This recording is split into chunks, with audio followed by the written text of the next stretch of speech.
We're doing a deep dive into a book. We're breaking down Jack London's The Star Rover today, so let's get into it. Let's start with the quick rundown. The main guy, Daryl Standing, is a former agronomy professor who ends up in the clink for murdering a colleague. Dude's 44, ex-professor from UC, convicted, sentenced to death, believes in past lives and stays sharp as a tack, even in hell. Because of some snitch, he gets thrown into solitary and tortured with a straitjacket. To survive, Standing learns to dip into a near-death state where he time travels into his past lives. In these visions, he's been a Roman legionary, a French noble, a Korean courtier, even a caveman. He shares these stories with his cellmates, Ed Morell and Jake Oppenheimer. Standing uses this past life wisdom to fight the brutal prison system and keep his sanity. He's out here pondering the nature of life and death, claiming, "I tell you, matter is the only illusion. Life, that's the reality and the mystery. I am life. I have lived 10,000 generations. I have lived 1,000,000 years." Even though the warden tries to break him, Standing stays unbroken. For attacking a guard, he gets the death penalty. In his final days, he writes his story, thinking about the immortality of the spirit and the cycle of life. He meets death calmly, believing his consciousness will just bounce into a new body. And let's zoom in on one of the core ideas. Future as the ultimate drug. As long as we have a future, we can endure almost anything. Humiliation, pain, meaningless days, grinding ourselves to dust. Not because we're strong, but because we believe it's temporary. That one day a door will open and all this meant something. Future isn't a painkiller for awareness.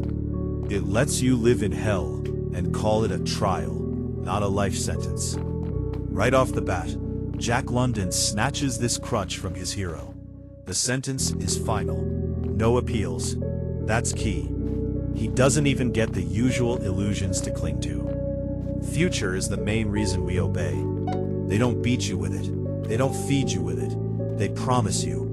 Endure, it'll get better later. Work hard, you'll live well someday. Keep quiet and one day you'll get out. They turn the future into bait, so you start agreeing to the cage yourself. While we're waiting for the reward, we're being managed by non-violence. The illusion of an exit makes the system invisible. In the Star Rover's prison, this mechanism is gone. The hero isn't being motivated. They're not promising him later. They're just letting him rot. A person without a future becomes dangerous, not because they're evil, but because they're free from fear. Fear only works where you have something to lose. Status, your body, tomorrow morning, the illusion of a life. When all that's taken, threats lose their power. That person falls out of the system because you can't blackmail them with a future anymore. That's why the hero is a problem for the system. He's not broken by fear, but he's also not controlled by hope. The cruelest thing isn't the pain, it's the loss of its meaning. You can endure pain if it leads somewhere, to freedom, redemption, or an end. But when suffering is a closed loop going nowhere, it stops being a trial and becomes the environment. So we're not suffering through something anymore. We're living inside the suffering. And that slowly erases the very idea of a future. All of Daryl Standing's punishments were like closed circuits. They don't fix anything. They don't teach anything. They don't lead anywhere. And here's another major point. The straitjacket. It's a symbol.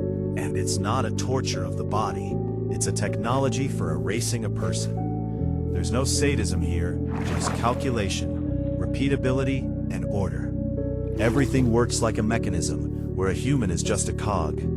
It's this calm, systematic cruelty that's the most terrifying. It doesn't depend on someone's mood and knows no pity.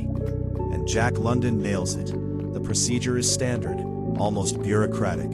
That's the real horror of it. And the goal of this jacket isn't pain. Pain is just a side effect. The main thing is to strip a person of the ability to rely on their own body. Your body stops being your home and turns into a source of danger. Any movement is a risk. Any strain is a mistake. You're not living in your body anymore. You're controlling it, wary of every breath. That's how basic trust in reality gets destroyed.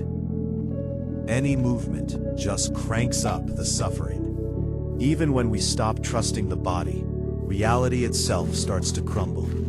The body is our anchor.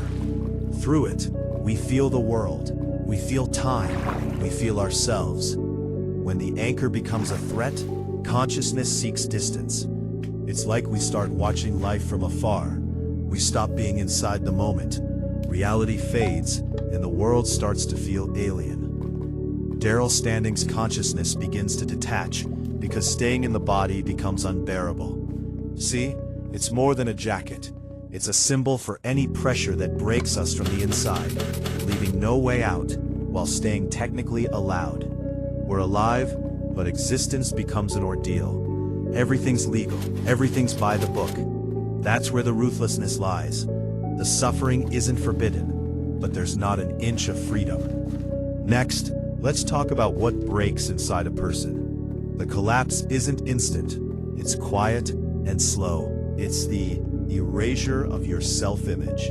And when your self-image is erased, your life's direction disappears. We can no longer see who we might become because the future loses its shape. Without that, a person shrinks to the present moment, to just surviving. The personality won't develop anymore. It gets frozen. We're not ourselves anymore. We're just someone enduring day after day. We see this when the hero stops thinking of himself as a person with a history. He's just a body in a cell. When goals lose their shape, life stops being a movement. Desires still exist, but they're scattered like random thoughts. We sort of want something abstract, better, different, not like everyone else. But we don't see a path. Even dreams stop having direction. In the book, you feel this through the emptiness between episodes. And when time itself becomes the enemy, life loses its rhythm. Each new day isn't a chance. Morning doesn't open possibilities. It just starts the cycle over. And we're not living in time anymore. We're serving it. The clock isn't moving forward. It's just counting the void. It's in this repetition that a person begins to disappear. We see it in the book when the prison days are all the same. Jack London just erases the calendar. And there's a limit to this. At some point, a person stops living and switches to survival mode. On paper, everything's fine. They breathe, work, exist, but inside there's no movement, only conservation of energy. They don't choose the best option, but the safest. Not life, but minimal damage. So survival masquerades as stability, and emptiness as the norm. So most people live in a similar state. No cell, no straitjacket, but with the same feeling of being stuck. They're free, but only technically, because they're locked inside, and their days are filled with actions that lead nowhere. It's a quiet form of imprisonment, with no bars, just this feeling that life is passing you by, and there's no way out. Now, let's break down why resistance doesn't work. Because resistance requires energy, not physical, but inner energy, the kind born from hope. A person only fights when they believe their efforts have meaning. When every outcome is predictable, that energy vanishes. The struggle becomes an empty gesture and starts to destroy you faster than surrender. When every new act of resistance by the hero ends the same way, the system has already accounted for it. When the future is canceled, protest loses its meaning. It doesn't change anything or lead anywhere. The gesture remains, but there's no result. The person raises a fist not for victory, but out of inertia. And that's the moment resistance stops being a force and becomes a way to speed up your own destruction. That's why without a future, the fight becomes hollow. Constant, fruitless struggle destroys you faster than submission. There's no victory in it, only exhaustion. When a person spends their strength, hitting the same immovable wall over and over, what breaks isn't their spirit, it's their body. The body just can't take the strain anymore, and the will is left with no support. Jack London perfectly shows how the body gives up before the will does. Daryl's body had already given up, but his will remained. At some point, the psyche stops looking for victory, because victory requires the strength of a future. It starts looking for an exit, not from the system, but from the pain. Not trying to change the conditions, but trying to change the way of being inside them. This isn't heroism or weakness, it's the self-preservation instinct. Because when the world won't let go, consciousness learns to go deeper. Then comes the breaking point. One day, the hero stops clinging to the body as the only reality. The body won't save him. It won't protect him. It's just a source of pain. And then distance appears. Consciousness steps back, observes, detaches. But this isn't escape or fantasy. It's the first step towards survival. When the body betrays you, reality can no longer be just physical. It's at this moment of maximum pressure that Daryl experiences his first inner rupture.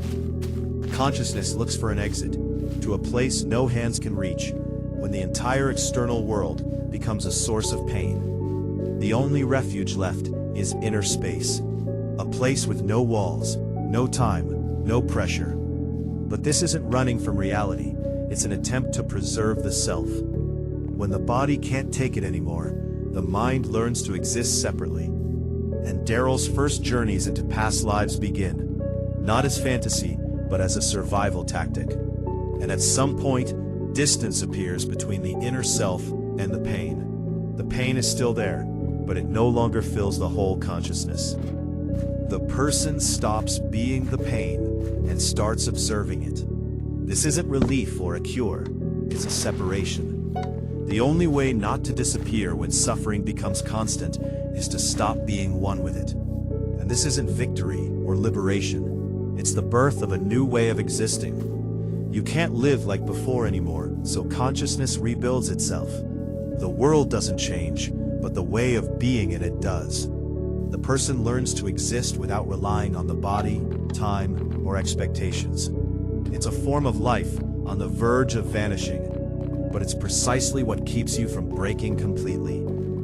So, against all this, let's ask ourselves, what if tomorrow is no different from today? Isn't that its own form of imprisonment? No bars, no guards, but with the same feeling of a closed loop. When days copy each other, life stops being a movement and turns into a sentence. A person can be outwardly free, but if nothing changes ahead, they're already living in a cell made of time. If our whole life turns into waiting for something that never comes, how is that different from a cell? We're not chained, but we're tied down by hope. We're waiting for a better moment, a different time, a different version of ourselves. And life passes by on pause. A cell isn't walls. A cell is an endless later that never arrives. We rarely live without a future, not because it isn't there, but because we've trained ourselves not to look ahead. Day after day, we're busy surviving, distracting ourselves with the daily grind. The future doesn't vanish suddenly, it fades away gradually. And only when it feels empty inside do we realize we've been living on autopilot for a long time, with no direction or meaning. And what's scary about the Star Rover isn't the cruelty, it's scary because of the mirror it holds up, where the reader suddenly recognizes themselves. Not the cell, but the state. Not the torture, but the emptiness. The book works not as a story about prison, but as a reminder of how easily a person can live without a future and call it normal. Jack London wasn't writing about a prison, he was writing about the human condition. When a person's future is taken away, there aren't many options left. Either they break quietly, without a sound, gradually agreeing to the emptiness, or they retreat inside themselves to where you can still preserve a sense of inner self. This isn't a choice for the strong or the weak. It's the last attempt not to disappear when the external world has nothing left to offer. The escape into consciousness is the most dangerous and the most saving move at the same time. There are no walls there, but it's easy to get lost. You can survive there, but you can also vanish for good. This path doesn't give you external freedom, but it preserves the internal kind. It's the last territory that can't be taken away. That's why it's so fragile and so precious. Memory and inner experience become the last free refuge. When the future is erased and the present is locked down, a person goes to the one place they can't be controlled. And this space doesn't open any doors to the outside, but it lets you keep your inner self when everything else has been taken.